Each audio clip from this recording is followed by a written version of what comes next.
ಒಂದೊಂದ್ಸಲ ಅನ್ಸುತ್ತೆ ಮಿಡಲ್ ಕ್ಲಾಸಲ್ಲಿ ಹುಟ್ಟಿದ್ವಿ ಎಷ್ಟು ಲಕ್ಕಿ ಅಂತ.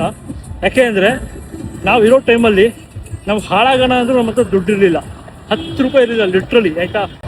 ಸಿಗರೇಟ್ ಆಗಲಿ, ಸ್ಮೋಕಿಂಗ್, ಆಲ್ಕೋಹಾಲ್, ಡ್ರಗ್ಸ್ ಅಡಿಕ್ಷನ್ ಎಷ್ಟು ಜನ ಮಾಡ್ತಾಯಿದ್ರು ನಾವು ಇರ್ಬೇಕಾರೆ ನಮ್ಮ ಫ್ರೆಂಡ್ಸ್ ಎಲ್ಲ. ಸೊ ಅವ್ರಿಗೆಲ್ಲ ಆ್ಯಕ್ಸಸ್ ಎಲ್ಲಿಂದ ಅಂದರೆ ಅವ್ರ ಅಮ್ಮ ಕಳಿಸ್ತಾಯಿದ್ರು, ಅವ್ರ ಅಪ್ಪ ಕಳಿಸ್ತಾಯಿದ್ರು, ಅಥವಾ ಏನಕ್ಕೋ ಕೊಡ್ತಾಯಿದ್ರು, ಅವರು ಅದನ್ನು ಮಿಸ್ಯೂಸ್ ಮಾಡ್ತಾಯಿದ್ರು. ಬಟ್ ನಮಗಂತೂ ಮಿಡಲ್ ಕ್ಲಾಸ್ ಫ್ಯಾಮಿಲಿಯಲ್ಲಿ ಏನು ಅಂದರೆ ಆ್ಯಕ್ಸಸ್ಸೇ ಇಲ್ಲ, ದುಡ್ಡೇ ಇಲ್ಲ, ನಿಮಗೆ ಪಾಕೆಟ್ ಮನಿಗೆ ಪಾಕೆಟೇ ಇಲ್ಲ, ಆಯಿತಾ.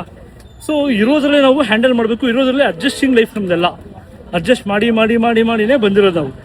ಸೊ ಈಗಿನ ಕಾಲದಲ್ಲಿ ಹೆಂಗೆ ಅಂದರೆ ಈಗಿನ ಕಾಲದ ಮಕ್ಳಿಗೆ ಎಲ್ಲ ಆಕ್ಸೆಸ್ ಇದೆ, ಮೊಬೈಲು, ಇಂಟರ್ನೆಟ್ಟು, ಪಾಕೆಟ್ ಮನಿ, ಕೇಳಿ ದುಡ್ಡು. ಸೊ ಏನಕ್ಕೆ ಅಂದರೆ ಅತಿಯಾದ ಪ್ರೀತಿ, ಅವ್ರ ಮಗುಗೆ ಏನು ಕಮ್ಮಿ ಆಗ್ಬಾರ್ದು ಅಂತ ಎಲ್ಲ ಮಾಡ್ತಾರೆ. ಸೊ ಅದರಿಂದ ಅಡ್ವಾಂಟೇಜ್ಗಿಂತ ಡಿಸ್ಅಡ್ವಾಂಟೇಜ್ ಜಾಸ್ತಿ ಅಂತ ಹೇಳ್ಬೋದು. ಯಾಕೆಂದ್ರೆ ನೋಡ್ತೀನಲ್ಲ, ಈಗಿನ ಮಕ್ಕಳಿಗೆ ಪೇಷನ್ಸ್ ಇಲ್ಲ, ಇಮಿಡಿಯೇಟ್ ಆಗಿ ಕೋಪ ಬರುತ್ತೆ. ನಾವು ನಾಯಿಗೆ ಹೊಡೆದಂಗೆ ಹೊಡಿಸಿದ್ರು, ಏನೋ ತಪ್ಪು ಮಾಡಿದ್ರೆ ನಮ್ಮಪ್ಪ ನಾಯಿಗೆ ಹೊಡೆದಂಗೆ ಹೊಡೆದು ನಮಗೆ ಸರಿ ಮಾಡ್ತಾ ಇದ್ರು. ಈಗಿನ ಕಾಲದಲ್ಲಿ ಜೋರ್ ಮಾಡಿದ್ರೆ ಸಾಕು, ಅವರು ಬ್ಲಾಕ್ ಮೇಲ್ ಮಾಡ್ತಾರೆ ಅಥವಾ ಹೆದರ್ಸ್ತಾರೆ. ಇಲ್ಲ ಇನ್ನೂ ಎಕ್ಸ್ಟ್ರೀಮ್ ಕೇಸಸ್ ಅಲ್ಲಿ ಏನಾಗುತ್ತೆ ಅಂದ್ರೆ ಮಕ್ಕಳುಗಳು ಸೂಸೈಡ್ ಅಟೆಂಪ್ಟ್ ಮಾಡ್ತಾ ಇದ್ದಾರೆ. ಎಷ್ಟೋ ಕೇಸ್ಗಳು ಆಗಿದೆ. ಸುಮಾರು ಮಕ್ಕಳು ಸೂಸೈಡ್ ಮಾಡ್ಕೋತಿದ್ದಾರೆ. ಯಾಕೆಂದ್ರೆ ಅವರಿಗೆ ಆ ಫೇಲ್ಯೂರ್ಸ್ ನೋಡಿಲ್ಲ, ಆ ಕಷ್ಟ ನೋಡಿಲ್ಲ. ಏನಾದ್ರೂ ಹೇಳ್ಬಿಟ್ರೆ ಅವರಿಗೆ ಅದನ್ನ ಗ್ರಾಸ್ ಮಾಡೋ ಅಬಿಲಿಟಿ ಇಲ್ಲ, ಅದನ್ನ ತಡ್ಕೊಳ್ಳೋ ಕೆಪಾಸಿಟಿ ಇಲ್ಲ. ಡೈರೆಕ್ಟ್ ಫೈನಲ್ ಡಿಸಿಷನ್ ತಗೋತಾರೆ. ನಂಗೆ ಅವಮಾನ ಆಯ್ತು, ನಂಗೆ ಟಾರ್ಚರ್ ಮಾಡಿದ್ರು, ಇಮಿಡಿಯೇಟ್ ಆಗಿ ಕಂಡಮ್ ಡಿಸಿಷನ್ ತಗೋತಾರೆ. ನಮ್ದ್ರಲ್ಲಿ ಹಂಗಿಲ್ಲ, ಹೆದರ್ಸಿ ಬದರಿಸಿ ನಮಗೆ ಬೆಳೆಸಿರೋದು.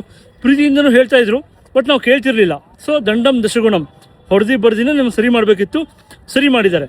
ಸೊ ಈಗಿನ ಕಾಲದ ಪೇರೆಂಟಿಂಗ್ ಅಲ್ಲಿ ಏನೋ ಅಂದ್ರೆ ಸ್ವಲ್ಪ ಅವರಿಗೆ ಪ್ರೀತಿ ವಿಶ್ವಾಸ ಜಾಸ್ತಿ ಕೊಡಿ, ದುಡ್ಡು ಎಲ್ಲ ನೀವು ಮಾಡಿ, ಅದ್ರ ಜೊತೆ ಅವ್ರನ್ನ ಡಬಲ್ ಟ್ರ್ಯಾಕ್ ಮಾಡ್ತಾನೇ ಇರಬೇಕು. ಅವ್ರು ಏನು ಮಾಡ್ತಿದ್ದಾರೆ, ಏನು ಬಿಡಿಸಿದ್ದಾರೆ. ಯಾಕೆ ನಿಮಗೆ ಗೊತ್ತಿಲ್ಲ ನಿಮ್ಮ ಮಕ್ಕಳು ಯಾವಾಗ ಹಾಳಾಗ್ಬೋದು, ಯಾವಾಗ ದಾರಿ ತಪ್ಬೋದು ಅಂತ. ನಿಮಗೆ ಎಷ್ಟಾಗತ್ತೆ ಅಷ್ಟೇ ಫೆಸಿಲಿಟಿನ ಕೊಡಿ. ಜಾಸ್ತಿ ದುಡ್ಡು ಇದೆ ಅಂತ ಹೇಳ್ಬಿಟ್ಟು ಬೆಳೆಸ್ಬೇಡಿ. ಲಿಮಿಟೆಡ್ ರಿಸೋರ್ಸ್, ಅವರಿಗೆ ಲಿಮಿಟೆಡ್ ರಿಸೋರ್ಸಲ್ಲಿ ಸರ್ವೈವ್ ಆಗೋದು ಹೇಗೆ ಅಂತ ಕಲಿಸ್ಕೊಡಿ. ಮ್ಯಾನರ್ಸ್ ಕಲಿಸಿ, ಒಳ್ಳೆ ಕಲ್ಚರ್ಸ್ ಕಲಿಸಿ, ಇನ್ನೊಬ್ರಿಗೆ ರೆಸ್ಪೆಕ್ಟ್ ಕೊಡೋದು ಹೇಗೆ ಅಂತ ಕಲಿಸಿ, ಕೈಂಡ್ನೆಸ್ನ ಡೆವಲಪ್ ಮಾಡಿ, ಇನ್ನೊಬ್ರಿಗೆ ಹೆಲ್ಪ್ ಮಾಡೋದು. ಸೊ ಇಷ್ಟು ನೀವು ಕಲಿಸಿದ್ರೆ ಒಳ್ಳೆ ಸಿಟಿಸನ್ ಆಗ್ತಾನೆ ನಮ್ಮ ದೇಶಕ್ಕೆ. ಇದ್ರ ಬಗ್ಗೆ ಸ್ವಲ್ಪ ಯೋಚನೆ ಮಾಡಿ.